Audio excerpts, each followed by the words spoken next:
Hi, everybody. Welcome. My name is John Wibby.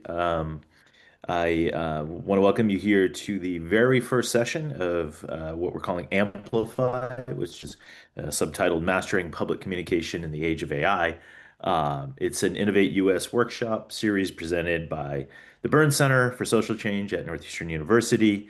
Um, I am an associate professor of media innovation here at the university, and I'm totally thrilled to be co-leading this with my colleague, who is Jill Abramson, who is both a professor and also someone who knows a little about media and communications, insofar as she was head of the New York Times, the executive editor of the New York Times. So it's a great honor to have Jill as the co-leader of this series, and we'll be curating a whole bunch of different workshops through the course of this series, diverse topics that are both technical and high level. Um, and, we really hope to inform the professionals who are part of this broad national community. And hopefully we'll build some knowledge together. We'll build maybe some relationships and get some dialogue going, and uh, hopefully end in a good place in a few months. So the series is all about strengthening this community. We're going to explore both the timeless fundamentals of great public communication, credibility, clarity, trust, and new opportunities in the age of AI. Um, there is a full schedule and register for the upcoming sessions. We'll drop the link in the chat. And before turning things over to Jill and getting started, just a quick note, this session is being recorded, but only the presentation portion, not the Q&A. So we'll save the final 15 minutes for your questions and discussions, which will not be recorded. So please feel free to share your thoughts in the chat at any time, and we'll try to take as many questions as possible. Um, all right, without further ado, over to you, Jill. Hi, everyone. It is great to share this afternoon with you. And I wanted to start out just by saying that we have a lot in common. Although I have never worked inside government, I have, as a journalist, covered all levels of government from New York City to spending 22 years in Washington. And our professions, I think, share something right now that probably troubles all of us. And that is, I'll speak first about journalism, because a Gallup poll just came out this very week showing that public trust in the news media is at an all-time low. It has sunk below 30% in people saying that they have at least some confidence in the news media. The other 70% do not. Uh, Trust numbers in government have been moving the wrong way too. But I think that you all have a huge plus going for you in that many of you work for offices and government agencies at the state and local level. And what I was always told covering Congress was that, yeah, sure, Congress has low approval ratings, but most people rate their own House member, their congressman or congresswoman, very highly. It's like they hate the big thing, but they have a lot of confidence in what's local and near to them. And, I think you as communicators for governments and agencies at the state and local level, are closest to the people and absolutely the most trusted. Uh, what I mainly wanted to talk about with you, because I wanted to make my remarks as useful as they can be, is give you some kind of basics, which some of you may know, about succeeding at communicating with the news media, and with that includes now all platforms of news and information, and how on earth, for mainstream news organizations, you can succeed in getting your stories covered by journalists. I think the other thing that is going for you is that, we live in an era where it's said content is king, and you are the purveyors of content, of important content about what governments are doing. And I think, that everybody is hungry for news and information that's important for people to know and that they don't already know about. Uh, so the first point I wanted to make to all of you is the fact that the most important component of the word news is new. When you're trying to get information or story picked up uh, in journalistic places or on podcasts or by bloggers, if you can develop a pitch for what you want written about or broadcast, always lead with what is new. And my main suggestion number one, is that sure, everybody who works in news is completely overwhelmed. Everybody who consumes it is overwhelmed. But if you actually possess information that's new and that communities at all levels and people at all levels should know about, you possess something very valuable in the 24/7 news cycle. Something that is new news. And I would recommend you actually, writing down and editing down to the shortest and most essential, what is new in the news or story you want to disseminate. Uh, because that is what every professional journalist and even community uh, citizen journalists want. They want to know what's new, what has a state or local government agency recently done that people ought to know about. And really refining that pitch so that you're not wasting your time or anybody else's is crucial. And, so rule number one is don't waste anybody's time, whether it's the booker for a podcast or the editor of a news organization. Uh, get your pitch into perfect shape where you are clear about what the news is and why it's new information. Uh,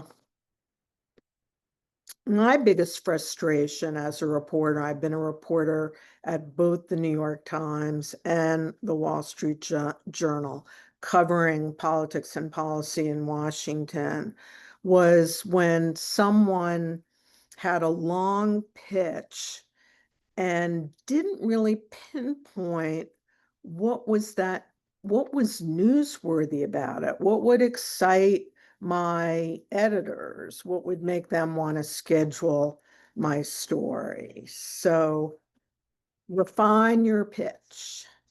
Rule number two for me right now would be to pitch your news and your stories to every platform you can, from LinkedIn to X to, you know, TikTok to, every community outlet that you can think of.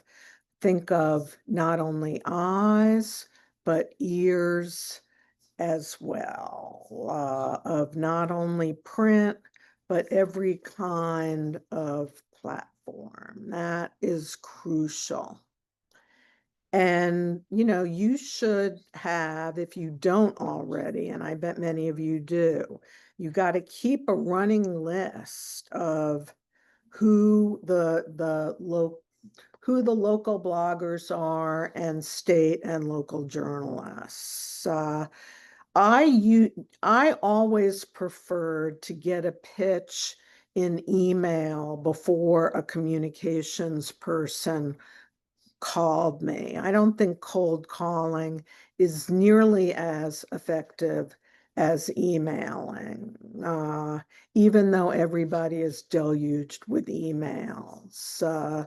When you see something from, a communications official from state or local government, I think certainly most local journalists and podcasters and whoever else. I think you get their attention because they're hungry for stories that they can either put up on their Substack, blog about, or write or broadcast a story about.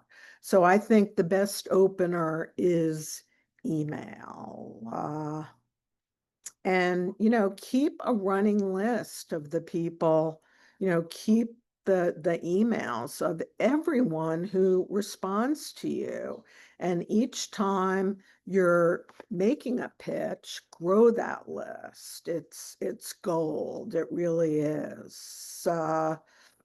And another, rule I think might be helpful is when you're pitching stories about bills and specific legislation or committee action or council votes, this is beyond obvious, but make sure you understand everything about the technicalities. You don't want to convey all the technicalities with a long, windy pitch. You want, to boil the tech to analyze and include the technical information and make it as understandable in your pitch as you can.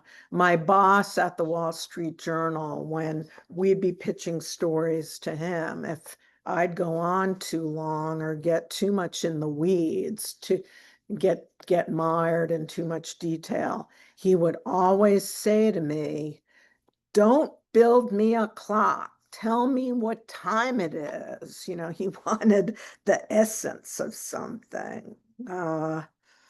So I think it's useful to keep that kind of nasty quote in mind. But I wanted to end on an up note. I admire all of you for the work you do. Very early in my career, right out of college, I was the communications director for a political candidate working for governor in Virginia.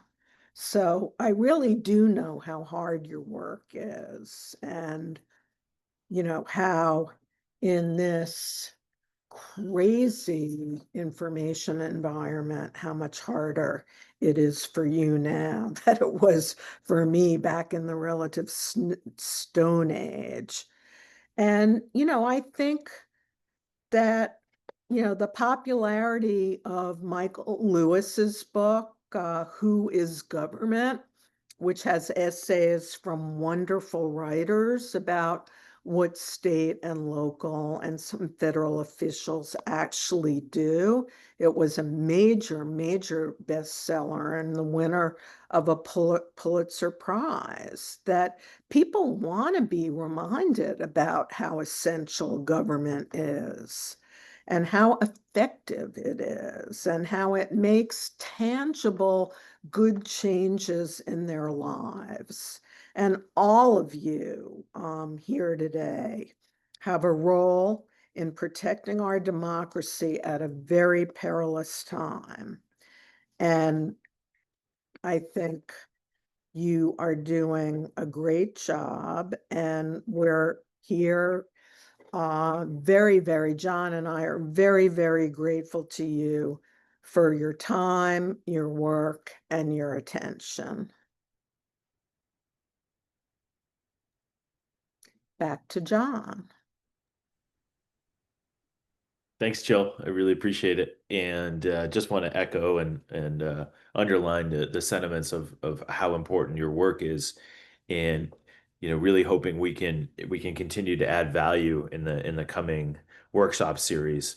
Um, the lineup for the coming workshops includes all kinds of things, everything from writing tips to thinking about strategy and thinking about various technical tools. And one area that I focus a lot on through my lab at Northeastern um, is the use of generative AI.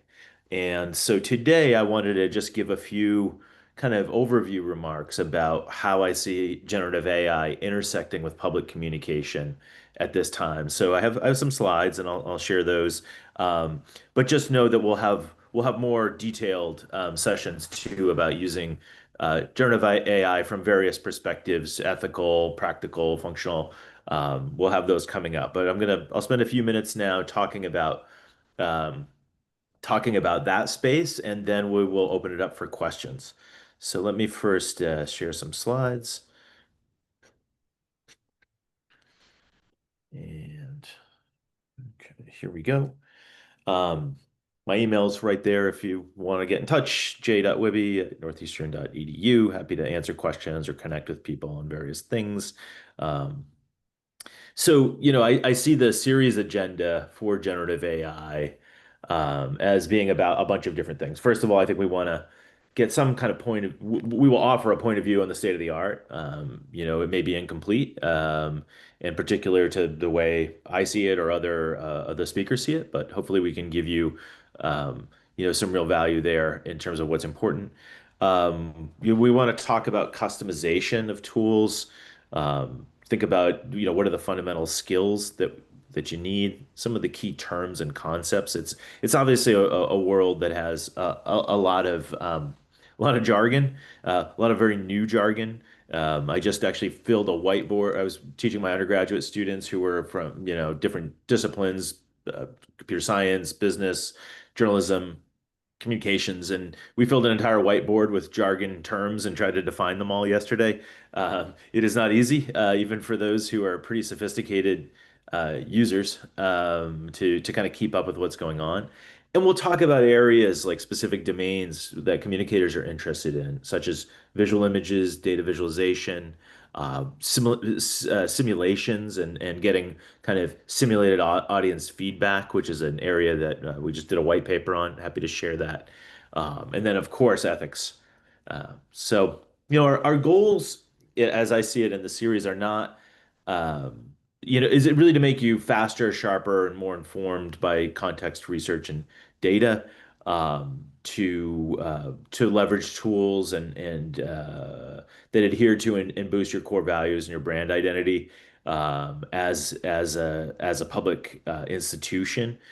So we're really mostly talking about kind of upstream workflows, so repeatable tasks, early to middle stages, in, let's say, press releases, media advisories, newsletters, talking points, web FAQs, viz, meeting notes, etc.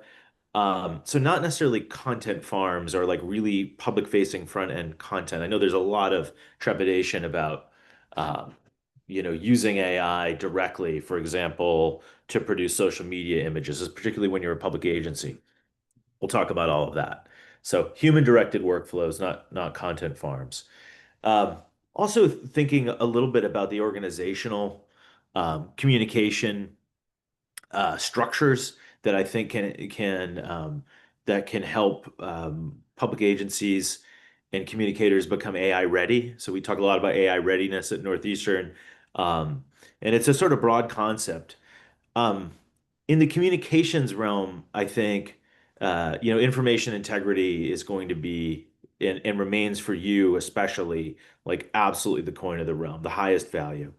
And so we need to make sure that whatever workflows we do put in place, there are there's accuracy monitoring checks, there are systems, and I advocate, and this is I'm not alone in this. There's a whole world of AI consultants out there who are advocating the creation of communities of practice or AI committees within organizations, and that would include. And I know I spoke to a bunch of public communicators this summer in the land use and environmental space from across the country.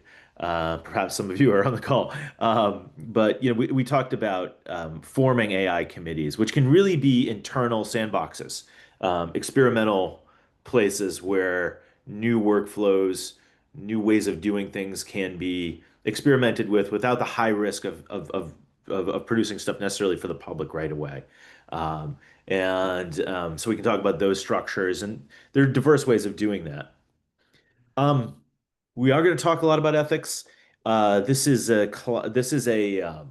a couple of philosophers who looked at a lot of the literature on ethics and AI, and kind of came up with some principles here. Basically, what they said was, the bioethics principles that are sort of classic, like, it's basically the do no harm stuff, right? Beneficence, non-maleficence, autonomy and justice. These are all informing the development of the AI models themselves, we hope. But there's also this other dimension, which is explicability or explainability, that I think is really crucial for public communicators because I think we owe it to the public to be transparent about how things are developed. Not always easy. Um, and I think a lot of people do it with some trepidation because if start labeling everything AI generated, people get very nervous. There's a lot of pushback. So we have to think very carefully about how we're going to be transparent, in what ways, what language we're going to use. But we can talk about sort of higher level principles. There's obviously two copyright issues. Uh, we're also going to have to operate, as you already do, in a landscape where there's a lot of disinformation and misinformation and so-called deep fakes, which are basically synthetic material that purport to be something that like never happened. And we've just seen some rollout of tools such as Sora 2 from OpenAI or VO 3 from Gemini Google, which can do very, very compelling photorealistic video content. And so there are going to be, we're going to operate in an ecosystem where there is going to be a lot of noise. Um, so I'll sort of wrap up the ethics bit here. Over to like the practical nature of what we're doing. So there are many models out there, and I don't want to shortchange any in particular, but there are kind of there's sort of a big three right now. And these would be Google, OpenAI, and Anthropic. And so we'll discuss some of the strengths and weaknesses of the current frontier models, which would be Gemini 2.5, ChatGPT 5, and Sonnet 4.5, which actually just came out, and my students and I were just exploring. And so we'll take a look at the models specifically. I'm also going to advocate in terms of articulating a point of view here, that we begin to think about AI not just as these sort of omniscient chatbots, the HAL image that we get from the 2001 Space Odyssey movie, or any of the other kinds of recurring kind of Hollywood images of a kind of a single general intelligence that's going to tell you everything. I want to advocate that we begin to think more about customization and creating really specialists, specialized little worker bees who can help us with various tasks and repeatable workflows. And this is becoming best practice, I think, in areas of the private sector, particularly in the technology sector, but across enterprise and businesses across the country. And obviously some public agencies are starting to adopt these tools and customize them in particular ways. What we'll talk about is sort of bringing AI back home to the kind of the personalized or the institution specific workflow. Um, Obviously, you're probably using some amount of tools. I'm thinking about things in the social media space, such as Sprout Social or Meltwater or any of the other kind of media monitoring tools, where actually generative AI is already embedded. If you're a user of Notion or any of the other project management software, you're seeing AI start to do new kinds of things, cluster tasks, bring in different data streams together, summarize things. And so we're already in some ways, the frogs boiling in the pot a bit because AI is already embedded in some of the applications that we may be using, from a legacy standpoint. Um, I mentioned audience simulations, and I'll talk more about that in a subsequent way. But there's some really important um, practical use cases around message testing. There's a lot of there are a lot of caveats that I think we need to have in place before we really take message testing to any kind of before we take the results as any kind of social scientific kind of output.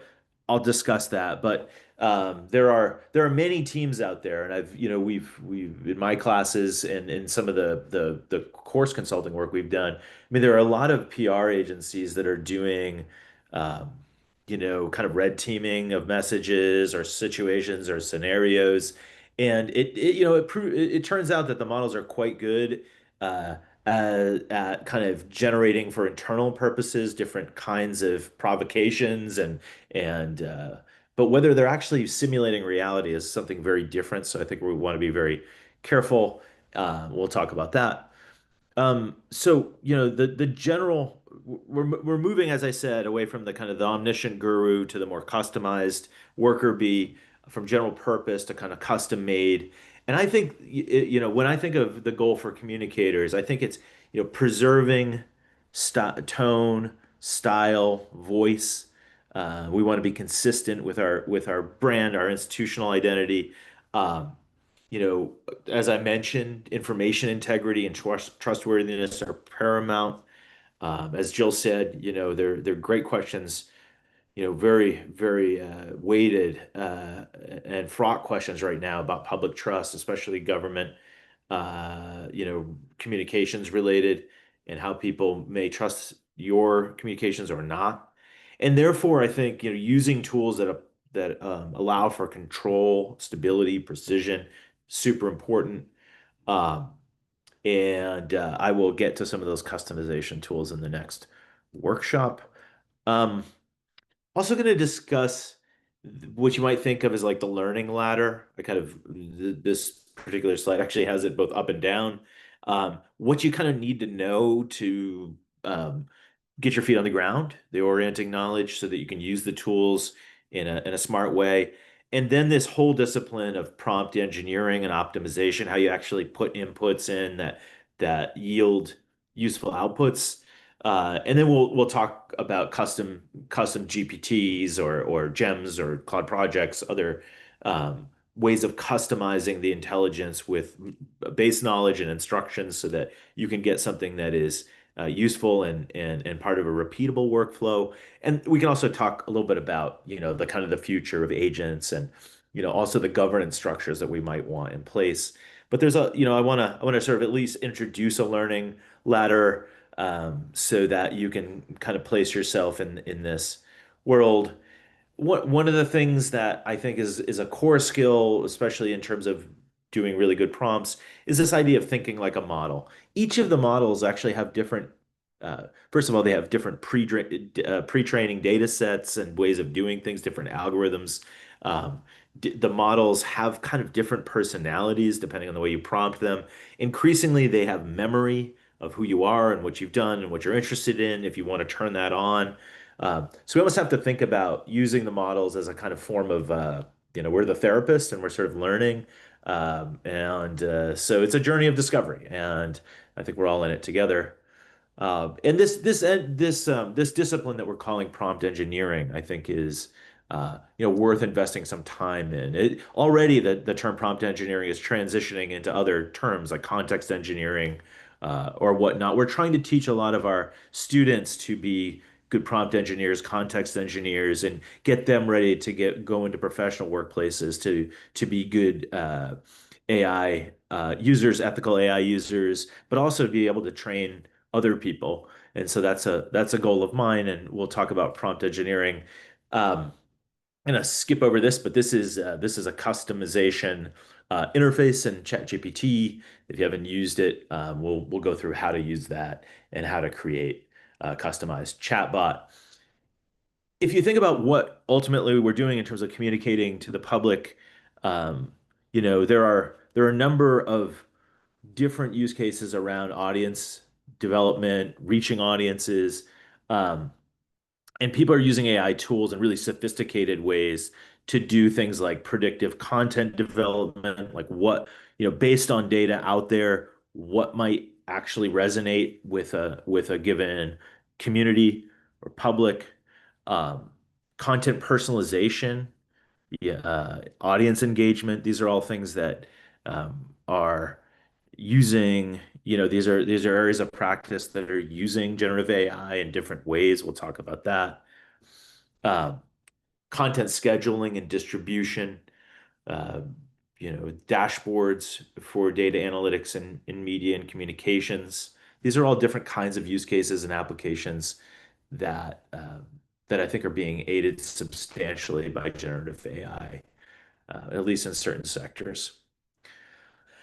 Ultimately, I'm going to try to advocate that people use lots of different models. And I know, not every agency and institution is going to have licenses for everything. There may be restrictions from general counsel or norms within the workplace. But I advocate with my students, to use lots of different models um, and to use ensembles and to cross-check things and fact-check things model to model. You can almost think of models as a kind of peer review of other models, and so we'll talk about that. There are many, by the way, customized apps and special sites that have AI embedded. I'll give you some tips on what I think are cool tools, um, as well as giving you some communications channels such as podcasts, YouTube channels, so that you can keep up with this very fast moving space. Ultimately, and we're about to wrap up and take questions. I just want to say that, really public communication in the age of AI is about this very highly networked space now where things cascade. Somebody mentions something in a Substack and it goes to a podcast and then it makes the mainstream news media and then it's discussed on the socials. And it's this sort of dynamic flow of communication that we're thinking about. And here's a kind of classic network science, kind of hairball diagram where, we actually have a lot of scholars who do this kind of thing, but we sort of map how ideas flow within a particular sphere. And there are actually some more scientific ways of thinking about how to communicate. These are actually just like a classic set of sort of network um, paradigms or structures that Pew Research actually nicely pulled together a little while ago, where we see different kinds of crowds forming around issues, getting interested in issues. Um, and one of the things I'm sure you are thinking about constantly as a communicator is how do I get these different crowds activated around the issues that we care about? Now, sometimes those are mass audiences, sometimes those are very customized or local or specific audiences or communities of thought or practice. And I think it's useful actually to think about it from a more network or network science standpoint because it helps us kind of visualize what we are trying to do when we try to reach that audiences. Here's a sort of a final kind of very network sciencey way of thinking about it, which is the network science is actually a discipline that is quite advanced now, and there are all kinds of mathematical um, laws and structures that guide how networks form around messages, around ideas. The networks are also found in nature, in the physical world. It's a really fascinating area that I've taken some time to study. And often what we are trying to do is activate a network, like here's the total addressable audience. We want people talking about this. How do we reach all of them? And then how do we connect them around a particular issue that you may want to raise attention for? And so most of the time, our audiences are not very connected. They don't have a lot of connectivity around, a particular issue per se. But if we hit it just right and we activate it in just the right ways, something that looks like a disorderly network can become what we could think of as an orderly network where they're all discussing the same thing. And therefore, your public communication has a kind of important agenda setting, but also a catalytic dimension in the public sphere. So we'll do a little bit of like wonky, nerdy stuff like that as well. And yeah, hopefully you like what we have on offer. Again, I'm thrilled to have Jill Abramson, the former head of the New York Times, as my co-curator. And with that, I'm just going to stop sharing, and I guess we could take some questions. Okay, thank you so much. I am going to stop the recording now. Give me a second. Thank you.